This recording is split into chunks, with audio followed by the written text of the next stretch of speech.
बूढ़े गिद्ध ने बताया कि चाहे कितनी ही पवित्र नारी हो, यह 3 बातें कभी मत बताना, नहीं तो बहुत पछताओगे। हम कहानी शुरू करें और आप इस वीडियो में खो जाएं। इससे पहले अगर आप हमारे चैनल पर पहली बार आए हैं तो चैनल को सब्सक्राइब करें ताकि हर आने वाले वीडियो का नोटिफिकेशन सबसे पहले आपको मिल सके, आप उसका फ़ायदा उठा सकें। चलिए शुरू करते हैं आज की यह प्यारी सी कहानी। प्राचीन समय की बात है। एक जंगल से एक सपेरों का झुंड कहीं जा रहा था। सपेरे एक सुनसान जंगल से होकर निकल रहे थे। एक जगह उन्हें घने छायादार वृक्ष नजर आए तो सपेरे उस वृक्ष की छाया में बैठकर आराम करने लगते हैं। इस वृक्ष के पास एक विशाल सांपों की वामी थी। एक सपेरे ने जान लिया कि हमें कोई सर्फ मिल सकता है। सपेरों का तो काम ही होता है सांपों को पकड़ना। अपने साथियों से कहा कि हमें यह बिल खोद कर देखना चाहिए। सपेरों ने आपस में विचार किया और सपेरे उस सांप के बिल को खोदना शुरू कर दिए। उस बिल से एक बहुत ही भयंकर काला नाग निकला। सपेरे ने उस नाग को पकड़ लिया और पकड़कर अपने पिटारे में बंद कर लिया। सभी सपेरे उस सर्प को पिटारे में रखकर वहां से चलने लगे। चलते चलते उन सपेरों ने विचार किया कि हम इस नाग का जहर निकाल देते हैं। कुछ दूर आगे चलने पर उन्होंने उस पिटारे को खोल लिया जिसमें वह नाग बंद था। सपेरों ने जब पिटारे को खोलकर देखा तो सभी सपेरे उस पिटारे को देखकर हैरान रह गए। इस पिटारे के अंदर से नाग गायब हो चुका था और उस जहरीले नाग की जगह उस पिटारे में एक बहुत ही सुंदर और कीमती 9 लक्खा हार रखा हुआ था। उस 9 लक्खा हार को देखकर सपेरे बड़े प्रसन्न हुए। सभी सपेरे इस बात को सोचकर हैरान थे कि हमने तो एक सर्फ पकड़ा था, पर यह हार कहां से आ गया। लेकिन चलो अच्छा ही है, यह हार तो और भी ज्यादा कीमती है। चलो हम इसे लेकर राजा के पास चलते हैं। राजा इस हार के बदले में हमें मुंह मांगा धन देगा।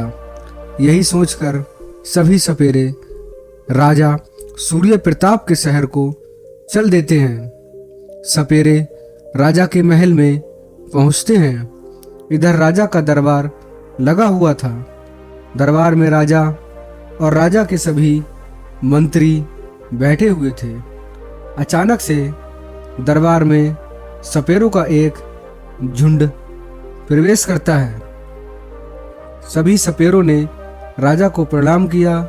राजा ने जब सपेरों को दरबार में देखा तो उन्हें बैठने के लिए कहा और उनसे आने का कारण पूछा। तो सपेरे कहने लगे, महाराज, हम तो ठहरे सपेरे, भला हमारा आपके पास आने का क्या कारण हो सकता है, परंतु हमारे पास एक बड़ा ही कीमती हार है जो आपकी महारानी के गले की शोभा बढ़ा सकता है। सपेरों ने कहा, महाराज, ऐसा हार आपने पहले कभी नहीं देखा होगा। राजा सूर्य प्रताप बोले, दिखाओ कैसा हार है। तो सपेरों ने उस पिटारे को खोलकर दिखाया जिसमें वे हार रखा हुआ था। अब तो उस विचित्र हार को देखकर राजा सहित राजा का पूरा दरबार अचंभित रह गया कि वास्तव में उन्होंने ऐसा हार पहले कभी नहीं देखा था। हार को देखकर राजा सपेरे से कहने लगे कि तुम यह विचित्र हार कहाँ से लाए हो? सपेरे कहने लगे, महाराज, हमें यह मार्ग में मिला था। हमने सोचा कि क्यों ना इस हार को राजा को भेंट कर दिया जाए। राजा ने कहा, ठीक है, हम तुम्हारी ये भेंट स्वीकार करते हैं। यह हार देखकर हमारी रानी बहुत खुश हो जाएंगी। इधर राजा ने अपने मंत्री को आदेश दिया कि सपेरों को उचित इनाम देकर और सम्मान पूर्वक इन सपेरों को दरबार से विदा किया जाए। सपेरे खूब सारा धन लेकर दरबार से विदा हो जाते हैं और राजा ने वह हार टोकरी सहित अपने पास रख लिया। पूरे दिन राजा राज दरबार में बैठे रहे, अपना राजकाज करते रहे। धीरे धीरे जब शाम होती है तो दरबार को समाप्त करके राजा वह हार वाली टोकरी अपने साथ लेकर महल में पहुंचते हैं और महारानी से कहते हैं कि देखो, आज तो मैं तुम्हारे लिए बहुत ही सुंदर उपहार लेकर आया हूँ, जिसे तुम देखोगी तो बहुत खुश हो जाओगी। रानी कहने लगी, महाराज, ऐसा क्या लाए हो तुम मेरे लिए? इतना कहकर राजा ने वह टोकरी रानी की ओर खिसका दी और कहा कि यकीन नहीं होता तो स्वयं देख लो। रानी ने जैसे उस पिटारे को खोलकर देखा तो उसमें एक बहुत सुंदर तेजस्वी छोटा सा बालक लेटा हुआ है। उस बालक के चेहरे पर अलौकिक दिव्य तेज चमक रहा था। बालक इतना सुंदर था कि रानी उस बालक को देखती रह गई और कहने लगी कि महाराज, इसमें तो बड़ा ही सुंदर बालक लेटा हुआ है। रानी ने जब कहा कि बालक लेटा है तो राजा कहने लगे, रानी, बालक नहीं, इसमें तो 9 लखा हार था। यह बालक कैसे बन गया? राजा को जब रानी की बात पर भरोसा नहीं हुआ तो राजा ने वह टोकरी लेकर स्वयं देखा तो वास्तव में राजा के आश्चर्य का कोई ठिकाना नहीं रहा। बालक को देखकर राजा और भी ज्यादा प्रसन्न हो जाता था, क्योंकि राजा को पहले से कोई संतान नहीं थी। राजा और रानी हर समय संतान के बारे में सोचकर दुखी रहा करते थे। अब तो राजा और रानी दोनों ने विचार किया कि यह पुत्र हमें भगवान ने प्रदान किया है और आज से हम दोनों इसे अपना पुत्र मानकर ही इसका लालन पालन करेंगे और यह बात किसी को भी नहीं बताएंगे कि राजा ने जो हार खरीदा है वह बालक बन गया है। लेकिन राजा की कुछ दासियां उनका यह वार्तालाप सुन रही थीं। इधर रानी ने पूछा कि महाराज, बालक तुम्हें किसने दिया है? तो राजा ने बताया कि राज दरबार में सपेरों का एक बड़ा झुंड आया था।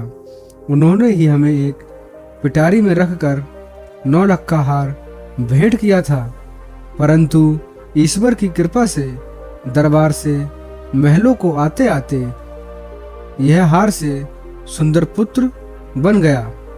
अब आज से है यह बालक हमारा पुत्र है और आगे चलकर यही हमारी राजगद्दी का मालिक होगा। उसी दिन से राजा और रानी उस बालक को अपने पुत्र की तरह पालने लगते हैं। एक दिन राजा ने अपने दरबार में यह घोषणा कर दी कि हमारी रानी के गर्भ से एक सुंदर पुत्र ने जन्म लिया है। यह सब सुनकर राजा की प्रजा ने बड़ी खुशी मनाई। संपूर्ण नगर में उत्सव मनाया गया। राजा और रानी बड़ी प्रसन्न थे और बड़ी प्रसन्नता से उस बालक का लालन पालन हो रहा था। धीरे धीरे वह बालक लड़का बड़ा हो रहा था और जैसे जैसे समय गुजरता गया वह लड़का जवान होता चला गया। अब समय आया जब लड़का शादी के योग्य हुआ तो महाराज के मन में विचार आया कि अब मेरे पुत्र का विवाह कर दिया जाए। एक दिन राजा ने अपनी महारानी से कहा कि अब हमारा पुत्र विवाह के योग्य हो गया है और अब इसका विवाह सुंदर कन्या से कर देना चाहिए। राजा का यह प्रस्ताव रानी को भी बहुत पसंद आया। रानी बोली, महाराज अब शुभ काम में देरी कैसी, जितनी जल्दी हो सके आप मेरे पुत्र का विवाह कर दीजिए। राजा सूर्य प्रताप के राज्य में सब बहुत खुशहाल थे। उस राज्य के पास एक दूसरा राज्य था। उस राज्य का राजा का नाम था विश्व नरेश। उस राजा की एक बड़ी सुंदर कन्या थी, उसका नाम इंदुमती था। जब उस राजा की कन्या इंदुमती को राजा ने उस लड़की को समस्त विद्याओं का ज्ञान करवाया, इसलिए वह कन्या 16 विद्याओं में निपुण थी। राजा विचार करने लगे कि मुझे अपनी पुत्री का विवाह कर देना चाहिए। राजा ने दरबार में पुरोहित को बुलवाया और टीका की सामग्री देकर पुरोहित को अपनी पुत्री इंदुमती के लिए योग्य वर ढूंढने के लिए भेज दिया। राजा ने पुरोहित से कहा कि जाओ और हमारी पुत्री के योग्य किसी राजकुमार को टीका करके आना। पुरोहित जी राजकुमारी के टीके की सामग्री लेकर दूसरे राज्य के लिए निकल पड़ते हैं और कई राज्य में घूमने लगे, लेकिन उन्हें उस पुत्री के समान तेजस्वी और सुंदर राजकुमार नहीं मिला। वह घूमते घूमते परेशान हो गए। अंत में चलते चलते राजा सूर्य प्रताप की नगरी में पहुंच जाते हैं। राजा सूर्य प्रताप का दरबार लगा हुआ था। अचानक से पुरोहित का दरबार में आगमन होता है। राजा सूर्य प्रताप देखते ही समझ जाते हैं कि यह कोई ब्राह्मण है जो किसी राजा की कन्या का रिश्ता लेकर यहाँ आया है। राजा पुरोहित से पूछते हैं कि आप लोग कौन हैं और कहाँ से आए हैं। पुरोहित बोला, महाराज मैं राजा विश्व नरेश का पुरोहित हूँ और उनकी कन्या इंदुमती का टीका लेकर आया हूँ। हमारे राजा की कन्या राजकुमारी इंदुमती बड़ी रूपवान और 16 विद्याओं में पारंगत है। हमने सुना है कि आपका राजकुमार भी विवाह के योग्य है। तब राजा सूर्य प्रताप कहते हैं कि हमारा एक पुत्र है और हमारा पुत्र बहुत ही सुंदर और योग्य है। लेकिन राजा सूर्य प्रताप को यह ज्ञात नहीं था कि उनका जो पुत्र है वह एक नाग है। राजा ने अपने पुत्र को जब पुरोहित को दिखाया तो पुरोहित राजकुमार को देखते ही प्रसन्न हो गए और उनको राजकुमार पसंद आ गया और वे राजकुमारी इंदुमती का विवाह पक्का करके अपने राज्य को लौट जाते हैं। धीरे धीरे समय गुजरा। कुछ दिनों के बाद जब विवाह का उचित समय आया तो राजा सूर्य प्रताप अपने पुत्र को सजाकर दूल्हा बनाकर राजा विश्व नरेश के यहाँ बारात लेकर पहुँचते हैं। वहाँ पहुँचते ही राजा विश्व नरेश उनका खूब अच्छे से स्वागत सत्कार करते हैं और अपनी पुत्री का विवाह राजकुमार के साथ कर देते हैं। इस प्रकार अपने पुत्र का विवाह करके राजा सूर्य प्रताप वापस अपनी राजधानी को लौट आते हैं। अब धीरे धीरे और समय बीता। एक दिन रानी ने राजा से कहा कि महाराज अब हमें राज्य की बागडोर अपने पुत्र के हाथों में सौंप देनी चाहिए, जिससे पुत्र को भी राज चलाने का अनुभव प्राप्त हो सके। उसी दिन महाराज सूर्य प्रताप ने अपने पुत्र युवराज को राज्य की बागडोर सौंप दी। राजकुमार बड़े ही अच्छे से राज्य को चलाने लगा। एक दिन की बात है, राजकुमारी इंदुमती अपनी दासियों से बातचीत कर रही थी। राजकुमारी की दासी राजकुमारी से कह रही थी कि महारानी, मैं आपसे एक बात कहूँ। तुम्हारा यह पति राजकुमार जो है, इनको तुम पूछना कि तुम्हारे माता पिता कौन है। दासी की बात सुनकर इंदुमती को बड़ा आश्चर्य हुआ। रानी इंदुमती कहने लगी कि यह तुम क्या कह रही हो? क्या हमारे पति राजकुमार महाराज सूर्य प्रताप के पुत्र नहीं है? तब दासी कहती है, नहीं राजकुमारी, तुम बड़ी भूल कर रही हो। यह उनका पुत्र नहीं है। मैं इतना तो नहीं जानती कि राजकुमार के वास्तविक माता पिता कौन है, पर इतना अवश्य जानती हूँ कि राजकुमार महाराज सूर्य प्रताप के पुत्र नहीं है। आप स्वयं अपने पति से पूछ लेना। अब तो राजकुमारी इंदुमती के मन में भी अपने पति को लेकर शंका उत्पन्न होने लगी। राजकुमारी मन में सोचने लगी कि शाम को जब राजकुमार महल में आएंगे तो मैं उनसे यह बात अवश्य पूछूंगी। राजकुमार जब शाम को महल में आते हैं तो राजकुमारी अपने पति से पूछती है कि महाराज, मैं आपसे एक प्रश्न पूछना चाहती हूँ कि मुझे यह बताइए कि तुम्हारे माता पिता कौन हैं और तुम किस वंश के हो।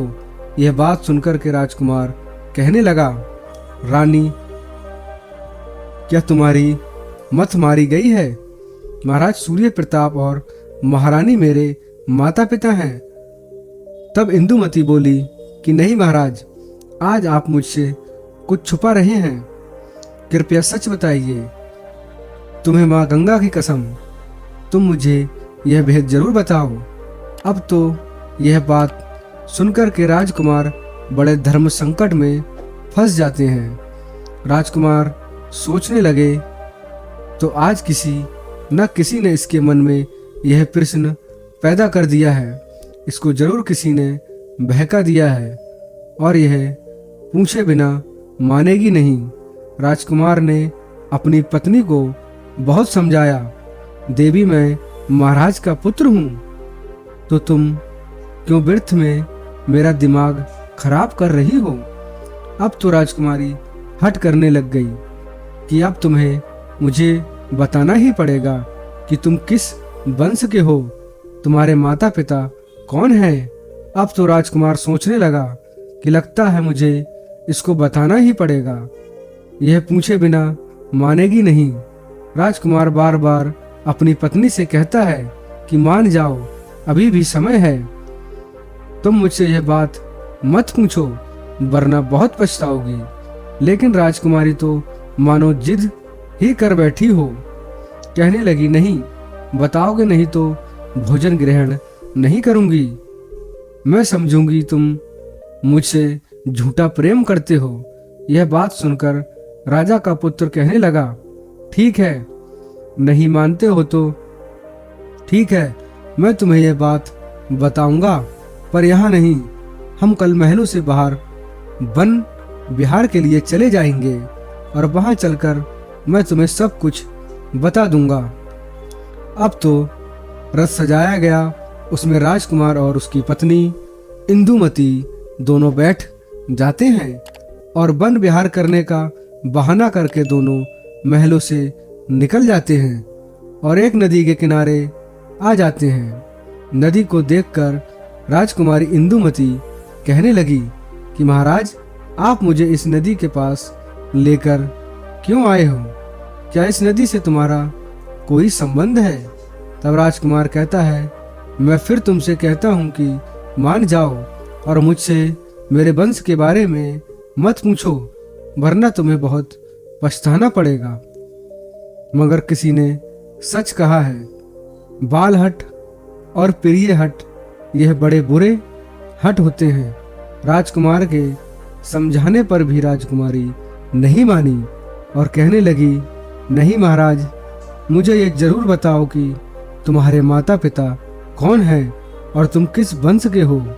राजकुमारी इंदुमती जब नहीं मानती तो राजकुमार उस नदी में नीचे उतर जाता है और कमर तक के जल में पहुंचा होता है तो कहने लगता है कि रानी, अभी भी समय है, तो मुझसे यह बात मत पूछो, अभी कुछ बिगड़ा नहीं है। लेकिन राजकुमारी कहने लगी, चाहे कुछ भी हो जाए, लेकिन वह यह बात पूछकर ही मानेगी। इस प्रकार राजकुमार नदी के और गहरे जल में उतर जाता है। जब छाती तक जल में पहुंच जाता है तो राजकुमार फिर रानी को समझाकर बोला कि रानी मान जाओ, आपका पूछना मुझे आपसे दूर कर सकता है। राजकुमारी बोली, चाहे कुछ भी हो जाए, आप इस भेद को मेरे सामने जरूर रखोगे। जब राजकुमार और आगे बढ़ा और जब अपने मुख के बराबर जल में आया तो कहने लगा, रानी, अभी तेरे पास समय है। यह जानने की कोशिश मत करो कि मैं कौन हूं। परंतु रानी नहीं मानी। फिर क्या होता, राजकुमार ने अपना असली नाग का रूप धारण कर लिया और नदी के जल के ऊपर अपना फन दिखाने लगा। और अपना फन दिखाने के बाद वे नदी के अंदर समा गए और फिर निकलकर बाहर नहीं आए। राजकुमारी इंदुमती ने राजकुमार को खोजने की बहुत कोशिश की, मगर राजकुमार का कहीं पता नहीं चला। जब काफी देर हो गई और राजकुमार नहीं लौटा तो राजकुमारी इंदुमती घबरा गई, क्योंकि अब उसका पति नाग बनकर कहीं चला गया। इंदुमती ने वहां उसे खोजने की बहुत कोशिश की, बहुत प्रतीक्षा की, लेकिन वह नहीं मिला। अब तो इंदुमती अपने रथ को लेकर के अपने सारथी से कहती है कि चलो महलों को चलो और महाराज को सूचित करो कि उनके पुत्र नदी में डूब गए हैं। सारथी ने जाकर महाराज सूर्य प्रताप को यह खबर दी कि महाराज, आपके पुत्र राजकुमार नदी में विलुप्त हो गए हैं। यह सब सुनकर राजा को बहुत बड़ा झटका लगा। राजा अपने सैनिकों को आदेश देता है कि जाओ नदी के जल को खंगालो और राजकुमार की लाश को तलाश करो। राजा के सैनिक रानी इंदुमती, महाराज और महारानी के साथ उस नदी पर पहुंचते हैं। नदी में जगह जगह जाल डलवाए गए, लेकिन कोई सफलता नहीं मिली।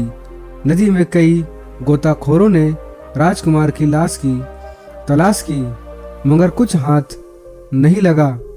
अब तो उदास होकर के राजा और रानी और राजकुमारी इंदुमती वापस अपने महलों को लौट आते हैं। राजा सूर्य प्रताप तो बूढ़े हो चुके थे और पुत्र का दुख उनके ऊपर और ज्यादा था। राजा के मन में तो यही था कि नदी में डूब करके उनका पुत्र मर गया है। महारानी इंदुमती भी बड़ी दुखी रहने लगी और मन में अपने आप को कोसने लगी कि मैंने बहुत बुरा किया। मेरे इन्हीं कर्मों के कारण आज मेरे पति मुझसे दूर हो गए। यदि मैं उनसे उनके वंश के बारे में नहीं पूछती तो शायद वो आज जिंदा होते। लेकिन राजकुमारी इंदुमती बड़ी विद्वान थी, 16 विद्याओं में निपुण थी। काफी सोच विचार के बाद उसे एक तरकीब सूझती है। राजकुमारी ने अपने संपूर्ण नगर में ये घोषणा करवा दी कि कोई भी व्यक्ति उसे कोई नई बात सुनाएगा तो उसके बदले में उनको उचित इनाम दिया जाएगा, चाहे कोई आप बीती हो या फिर प्राचीन घटना से संबंधित कोई भी कहानी हो या कथा हो। जो कुछ भी कोई सुनाएगा उसको उचित इनाम दिया जाएगा। अब तो रानी इंदुमती रोज कथा सुनती। रानी इंदुमती के पास कथा सुनाने वालों की भीड़ लगी रहती थी। कोई रामायण की कथा सुना रहा है, कोई किसी राजा का इतिहास सुनाता था। अब तो राजकुमारी इंदुमती का यही काम था। वे सुबह से लेकर शाम तक नई नई कहानियों को सुनाती रहती थी। इस प्रकार कुछ समय निकला। एक दिन क्या हुआ कि उसी राज्य का एक बूढ़ा आदमी पास के ही एक जंगल से गुजर रहा था। उस बूढ़े आदमी को उस जंगल को पार करते करते जंगल में ही रात्रि हो गई। जब रात्रि हो गई तो वह मन में सोचने लगा, अब रात में आगे चलना ठीक नहीं है, क्योंकि जंगल में आगे हिंसक पशु भी मिल सकते हैं। यही सोच कर के बूढ़ा आदमी उस जंगल में एक पीपल के पेड़ के ऊपर चढ़कर बैठ जाता है। और रात्रि का समय था। वृद्ध व्यक्ति को डर के मारे नींद नहीं आ रही थी। इधर जब रात के 12 बजे का समय होता है तो उसने देखा कि बाहर एक झाड़ू लगाने वाला आया और पूरे जंगल में उसने झाड़ू लगा दी। फिर उसने देखा कि पानी का छिड़काव करने वाला आया, उसने भी हर जगह पानी का छिड़काव कर दिया। उसके बाद वहां पर कुर्सियां लगने शुरू हो गई। फिर एक सिंहासन आता है। बूढ़ा आदमी पीपल के पेड़ पर बैठा यह सब देख रहा था। उसने देखा कि वहां पर सभा होने लगी। वह बूढ़ा व्यक्ति बहुत घबरा रहा था और मन में सोच रहा था कि यह सब क्या हो रहा है और यह लोग कौन हैं और आज क्या यह मुझे जिंदा छोड़ेंगे या नहीं। वहां एक से बढ़कर एक विचित्र अतिथि आने शुरू हो गए। वह विचित्र इसलिए थे क्योंकि उनका आधा शरीर सांप का था और आधा शरीर मनुष्य का था। दिव्य शरीर वाले नाग देखने में बड़े भयंकर लग रहे थे। उनका दरबार वहां सज रहा था और सभी लोग वहां आ गए। 2 बड़े सिंहासन भी थे और दोनों सिंहासन पर कुछ देर बाद नागों के राजा और उनके पुत्र दोनों वहां आकर बैठ जाते हैं। संपूर्ण दरबार में उनका बड़ा स्वागत किया गया। उनके बीच चर्चा होनी थी। वहां चर्चाएं हो रही थीं और जो राजकुमार था उस नागराज का पुत्र चुपचाप नीचे गर्दन झुकाए हुए बैठा था। उस दरबार में इस बात की चर्चा हो रही थी कि राजकुमार का विवाह किया जाए। विवाह के संबंध में चर्चाएं चल रही थी। अब राजकुमार के विवाह का नाम आया। उसने नीचे गर्दन कर ली और वह बड़ा उदास हो जाता है। कुछ समय तक उनकी चर्चाएं चलती रहीं। इधर बूढ़ा आदमी भी उस पीपल के पेड़ पर बैठा हुआ उनकी सभी बातों को सुन रहा था और मन ही मन सोचने लगा कि यहाँ किस बात की चर्चा हो रही है और ये कौन लोग हैं। लगता है आज मैं इनसे जीवित बच पाऊंगा या नहीं। डर के कारण उस वृक्ष की एक डाली पर चिपका हुआ लेटा रहता है। इधर 3-4 घंटे बाद दरबार वहां से होता है। सभी अतिथि वहां से जा चुके थे, परंतु वह नागराज और उसका पुत्र वहां से चलकर उस पीपल के वृक्ष की तरफ आते हैं। उस पीपल के पेड़ पर बैठा हुआ वह बूढ़ा आदमी सोचने लगा, मेरी तरफ आ रहे हैं और लगता है अब ये मुझे जिंदा नहीं छोड़ेंगे, क्योंकि इन्हें पता चल गया है कि मैं इस वृक्ष पर बैठा हूं। यह सोचकर बूढ़ा आदमी घबरा गया। उस नाग ने क्या किया, उस पीपल की जड़ पर बैठकर कुछ देर रोया, अपनी रानी इंदुमती को याद किया। यह सभी बातें वह बूढ़ा आदमी सुन रहा था कि यह तो बड़ा ही चमत्कार है और यह मैं क्या देख रहा हूँ। और कुछ देर रोने के बाद हाय इंदुमती, हाय इंदुमती ऐसा कहने के बाद वह नाग भी वहां से चला गया। धीरे धीरे सवेरा होने लगा। प्रातःकाल जब हुआ तो बूढ़ा आदमी उस वृक्ष के नीचे उतरता है और नीचे उतरने के बाद वापस अपने नगर को लौट जाता है और मन में सोचने लगा कि वैसे भी मैं बहुत गरीब हूँ और रानी इंदुमती भी नई कहानी सुनती रहती है, तो क्यों ना चलकर कि इस बात को महारानी इंदुमती को सुनाया जाए। उसके बदले में महारानी मुझे बहुत सारा धन देंगी और मैं पैसे वाला हो जाऊंगा।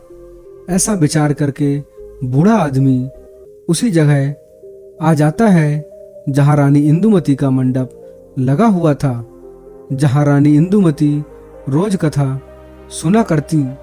वहां एक से बढ़कर एक बड़े विद्वान रानी को कहानी सुना रहे थे। कुछ घंटे इंतजार करने के बाद उस बूढ़े आदमी का कहानी सुनाने का नंबर आता है। वह महारानी इंदुमती से कहने लगा कि महारानी, आज मैंने बड़ा विचित्र दृश्य देखा। आज मैं तुमको आंखों देखी घटना सुना रहा हूँ। आज रात जब मैं जंगल से गुजर रहा था तो रात होने की वजह से मैं उस जंगल में फंस गया। रात होने की वजह से मैंने वहीं रुकना उचित समझा और मैं उसी जंगल में एक पेड़ पर चढ़कर बैठ गया। मैं सुबह होने का इंतजार करने लगा। मैंने वहां देखा कि वहां एक नागराज का दरबार लगा था। उन सब का आधा शरीर मनुष्य का था और आधा शरीर नाग का। ऐसे विचित्र प्राणी उस दरबार में आए थे कि मैं उन्हें देखता ही रह गया।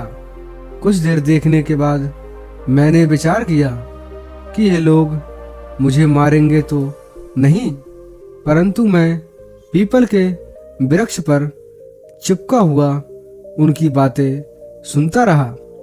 जब दरबार समाप्त हुआ तो वहां से नागों के राजा का पुत्र एक दिव्य रथ में बैठकर जिस पीपल के वृक्ष पर मैं बैठा था उसी वृक्ष की ओर आया।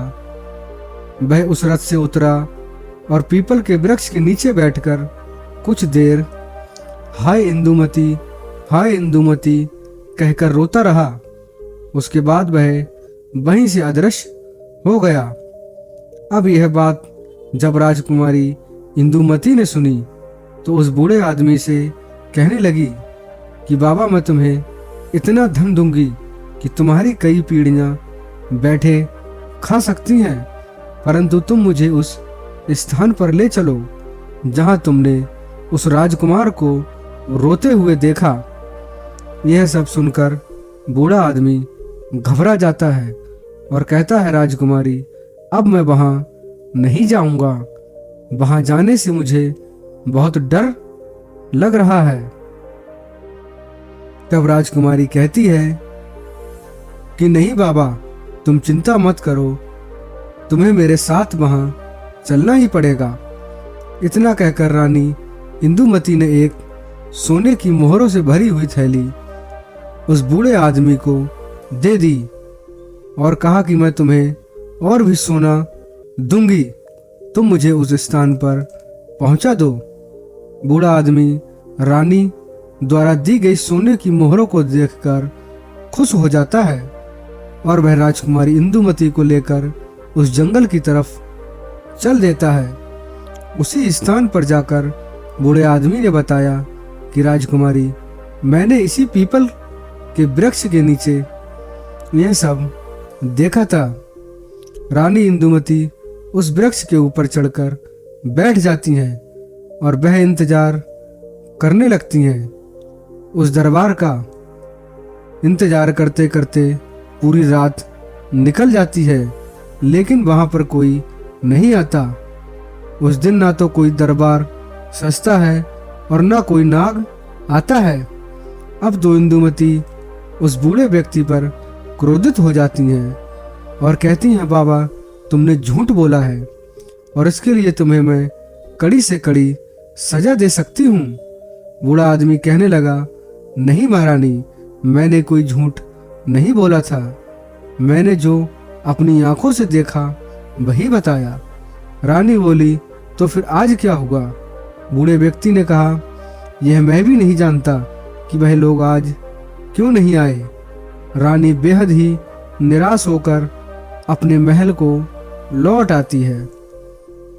इधर बूढ़ा व्यक्ति मन ही मन परेशान रहने लगता है कि मैं रानी के सामने झूठा पड़ गया। वह बूढ़ा आदमी सोचने लगता है कि उस दिन कौन सी स्थिति थी जिस दिन उस जंगल में दरबार लगा था। उसने यह बात ज्योतिषियों से पूछी। ज्योतिषियों ने बताया कि उस दिन पूर्णिमा की तिथि थी। चंद्रमा पूर्ण तरह से उदय हुआ था और ऐसे अवसर पर देवताओं की सभाएं कुछ क्षेत्रों में हुआ करती हैं। हो सकता है तुमने उस सभा को देख लिया होगा। अब तो वह बूढ़ा आदमी सोचने लगा कि अगली पूर्णिमा आएगी तो मैं रानी को लेकर वहां जाऊंगा। महारानी ने भी उस बूढ़े आदमी से कह दिया था कि यदि तुम मुझे वह दृश्य दिखा दोगे तो मैं तुम्हें बहुत बड़ा इनाम दूंगी। इधर धीरे धीरे समय बीता। जब अगली पूर्णिमा की तिथि आई तो वह बूढ़ा आदमी महल में पहुंचता है और महारानी से कहता है कि महारानी, आज आप मेरे साथ उस जंगल में चलो। आज मैं आपको वह दृश्य दिखाऊंगा। महारानी इंदुमती और बूढ़ा आदमी दोनों जंगल की ओर चल देते हैं। वहां पहुंचकर रानी इंदुमती और वह आदमी उस पीपल की जड़ में छुपकर बैठ जाते हैं। जब रात्रि के 12 बजने का समय नजदीक आता है तो वहां एक झाड़ू लगाने वाला आता है। उसने झाड़ू लगाया। पानी का छिड़काव करने वाला आया। उसने पानी का छिड़काव किया। फिर थोड़ी देर बाद दरबार सजने लगता है। धीरे धीरे वहां नाग लोग आने लगते हैं। उन नागों का आधा शरीर मनुष्य का था, आधा शरीर नाग का था। बूढ़े आदमी ने इशारे से कहा कि महारानी, अब आप ध्यान से देख लो, यही मैंने उस दिन देखा था। रानी इंदुमती उस दृश्य को बड़े गौर से देख रही थी और कुछ समय बाद रानी का पति नाग आता है, जो उस नागराज का पुत्र था। उसका आधा शरीर नाग का था और आधा शरीर मनुष्य का था। महारानी उसे देखा तो पहचान गई और कहने लगी, यही मेरे पति हैं। महारानी सोचने लगी, अब इसको मैं कैसे ले सकती हूँ, यह मुझे कैसे प्राप्त हो सकता है। महारानी हिम्मत करके धीरे धीरे उस वृक्ष की कटोर से बाहर निकलने लगी। उधर वह बूढ़ा आदमी डर रहा था और बूढ़े आदमी ने राजकुमारी से कहा कि राजकुमारी, आप थोड़ी देर प्रतिज्ञा कीजिए, 3-4 घंटे तक ये सभा चलेगी, फिर उसके बाद सभा समाप्त हो जाएगी, सभी लोग चले जाएंगे। ऐसा ही हुआ। जब सभी लोग जाने लगे, राजकुमार भी उस पीपल के पेड़ के पास आकर बैठकर रोने लगा। उसे देखकर रानी इंदुमती डर गई, क्योंकि उसका आधा शरीर नाग का था और आधा मनुष्य का। अपने पति को रोता देखकर राजकुमारी से रुका नहीं गया और राजकुमारी इंदुमती निकलकर उसके पास आ जाती हैं और उसका हाथ पकड़ लेती हैं। अचानक से महारानी इंदुमती को सामने खड़ा देख राजकुमार एकदम से घबरा जाता है और कहने लगा, रानी तुम? रानी कहने लगी कि मैंने तुम्हें खोजने के लिए क्या क्या नहीं किया। परंतु अब मैं तुम्हें कहीं भी नहीं जाने दूंगी।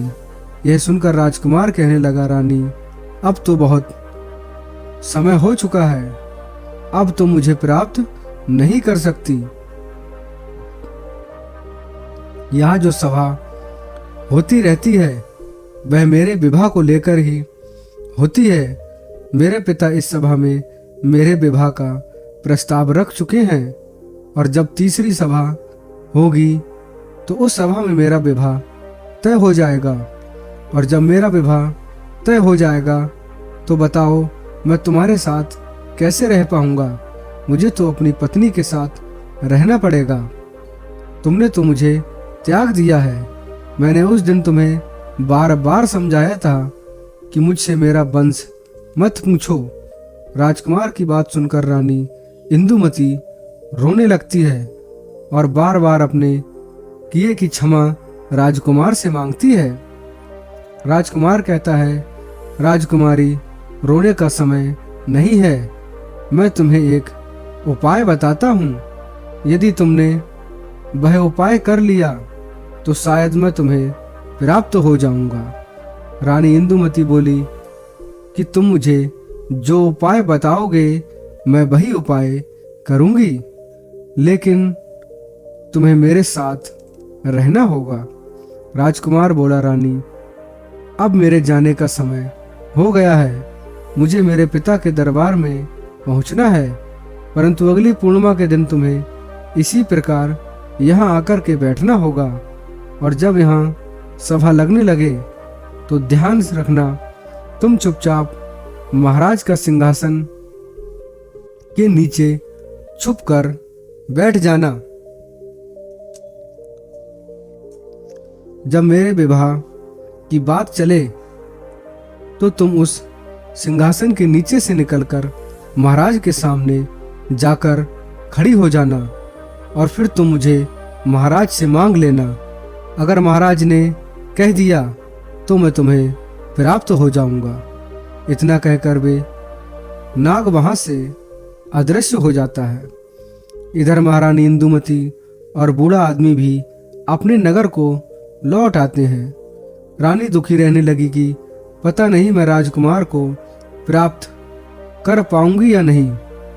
इधर राजा सूर्य प्रताप भी अपने पुत्र शोक में दिन रात दुखी रहते थे, और धीरे धीरे समय निकला। इधर महारानी सोच रही थी कि अब चाहे कुछ भी हो जाए, अगली पूर्णिमा के दिन अपने पति को पाकर ही रहूंगी। यह सोचकर रानी ने अब कथाओं को सुनना भी बंद कर दिया। धीरे धीरे समय बीता। जब तीसरी पूर्णिमा नजदीक आई तो रानी मन में विचार कर रही थी कि चाहे कुछ भी हो जाए मैं अपने पति को लेकर ही लौटूंगी। अब तो दोनों पीपल की जड़ में छुपकर बैठ जाते हैं और सभा लगने का इंतजार करने लगते हैं। इधर रात्रि के 12 बजते ही दरबार लगने की तैयारी शुरू होती है। कुर्सियां लगती हैं और राजा का सिंहासन आता है। इधर रानी उस पीपल की कटोर से निकलकर उस सिंहासन के पीछे छुप जाती हैं। बड़े यानी विशाल शरीर वाले नाग वहां आके बैठने लगते हैं। कुछ देर बाद राजकुमार का पिता जो नागों का राजा था वह भी वहां आता है। राजकुमार भी वहीं आकर बैठ जाता है। दरबार शुरू होता है। अब तो वहां बैठकर उनमें आपस में चर्चाएं होने लगती हैं। कुछ समय के पश्चात राजकुमार के विवाह की चर्चा शुरू होती है। अब राजकुमार के विवाह की जब बात चली तो राजकुमारी इंदुमती को मौका मिल गया और वे सिंहासन के नीचे से निकलकर राजा के सामने हाथ जोड़कर खड़ी हो गईं। अचानक से एक स्त्री को वहां पर आया देखकर सभी सभा में हड़बड़ी मच जाती है। तुम कौन हो और यहाँ इस सुनसान जंगल में मध्य रात्रि के समय तुम यहाँ क्यों आई हो? क्या तुम्हें मृत्यु का डर भी नहीं? जानती हो कि हम लोग कौन हैं और नाग लोग कितने जहरीले होते हैं? ये तुम्हें नहीं छोड़ेंगे। यह बात सुनकर के इंदुमती कहने लगी कि महाराज, मुझे डर किस बात का? मैं तो तुम्हारी पुत्र वधू बनूंगी। तुम्हारे राजकुमार मेरे पति हैं और आप न मानो तो उनसे ही पूछ लो। इनके साथ मेरा विवाह हुआ है। जब महाराज ने अपने राजकुमार से पूछा कि राजकुमार, यह कौन है, तो राजकुमार ने पूरी कहानी अपने पिता को सुनाई और कहा, पिताजी, एक दिन मुझे कुछ सपेरों ने पकड़ लिया और पकड़कर पिटारी में रखकर मुझे ले जाने लगे। तो मैंने अपने बचने के लिए उस पिटारे के अंदर नौलक्खा हार का रूप धारण कर लिया। उन सपेरों ने नौलक्खा हार को महाराज सूर्य प्रताप के यहाँ दे दिया। मैंने सोचा राजा सूर्य प्रताप का कोई पुत्र नहीं है, राजा की कोई संतान नहीं है, तो मैं राजा के यहाँ पुत्र बन जाता हूँ और कई साल महाराज के यहाँ रहता रहा, महलों का सुख भोगता रहा। महाराज ने अपने पुत्र की तरह मेरा पालन किया और इसी सुंदर कन्या के साथ मेरा विवाह संपन्न कर दिया। परंतु एक दिन जिद करके सुंदरी मुझे मेरे वंश के बारे में पूछने लगी। तुम किस वंश के हो?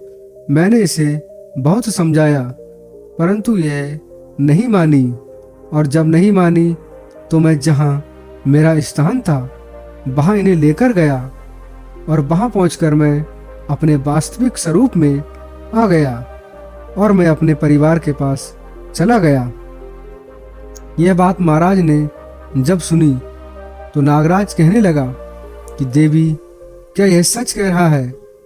महाराज, ऐसा ही कुछ हुआ है। मेरा विवाह इन्हीं के साथ हुआ था, जबकि पहले इनका पूरा शरीर मनुष्य का था।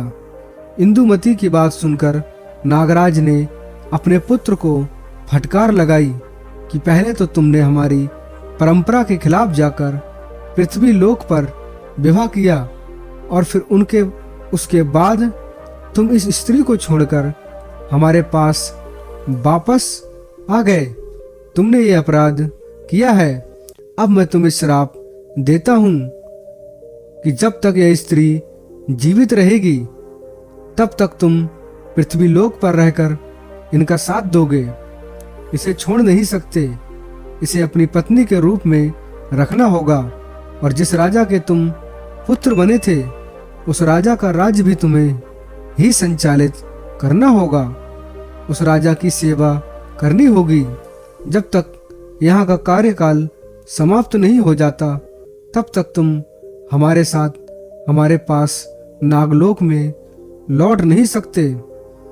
अब तुम्हारा विवाह नहीं होगा। नागराज ने इंदुमती को उसका पति प्रदान कर दिया। राजकुमार अब अपने महल आ गया। इसके बाद रानी इंदुमती और राजकुमार ने नागराज से अपने पिता से झुककर आशीर्वाद लिया और अपनी पत्नी के साथ विदा लेकर वहां से चला आया। राजकुमार अपनी नगरी में आए तो वहां पहुंचकर उन्होंने देखा कि पुत्र शोक में व्याकुल होकर महाराज की स्थिति बहुत ही ज्यादा खराब थी। महाराज के पास जब उसका पुत्र पहुंचा तो महाराज ने देखा तो वह बड़े प्रसन्न हुए। उन्हें ऐसा लगा जैसे समस्त बीमारियों से अभी अभी छूटे हों। पूरे महल में खुशियां मनाई गईं। राजा साहब ने पूरे नगर में यह खबर भिजवा दी कि हमारा राजकुमार वापस लौट आया है। यह सुनकर संपूर्ण नगर में प्रसन्नता से उत्सव मनाया गया और राजा सूर्य प्रताप और उनकी रानी अपने पुत्र को पाकर बहुत खुश हुए। इस प्रकार से रानी जल्दी ही अपने खोए हुए पति को पा लेती है और बड़े प्रेम के साथ अपने पति के साथ ही रहती है। प्रिय दर्शकों, चाहे कितनी ही पवित्र स्त्री हो, अगर उसके जिद हठ से आपके प्राण जाते हैं तो वह हठ उसको कभी पूरा नहीं करना चाहिए। जिस बात को बताने से स्वयं पर या पारिवारिक जनों पर संकट आता हो वह बात उसे नहीं बतानी चाहिए।